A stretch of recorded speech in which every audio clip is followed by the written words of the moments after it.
তো আজকের রেসিপি হচ্ছে রসবড়া। তো তোমরা সবাই দেখতে পাচ্ছ যে রসবড়ার ব্যাটারটা করা আছে, ওটা জাস্ট বিউলির ডালটাকে ভিজিয়ে বেটে মানে জাস্ট মিক্সিতে মিক্স করে নেবে, ব্যাস ওর মধ্যে একটু নুন দেবে, বাস দিয়ে ভালো করে ফেটিয়ে নেবে।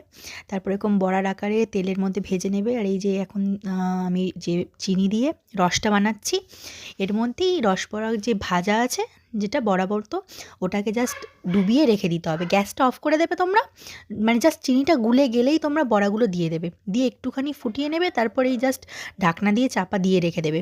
দেখো আমি এখন একটু রসবড়াগুলোকে ভালো করে ভিজিয়ে দিচ্ছি, আর ভেজানোর পরে তারপরে এরকম গ্যাসটা অফ করে দিয়েই মাত্র ঢাকনাটা আমি চাপা দিয়ে দিলাম। তারপরে কিছুক্ষণ পরে ওই 15 মিনিট কি আধ ঘন্টা পরে খুললে দেখবে এরকম বড় বড় হয়ে যাবে, মানে রসগুলো টেনে নেবে।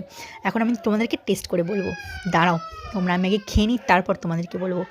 দেখো আমার মুখের এক্সপ্রেশন থেকে বুঝতে পারছো যে রসবড়াটা বেশ ভালো হয়েছে। তোমরা সবাই একবার ট্রাই করতে পারো।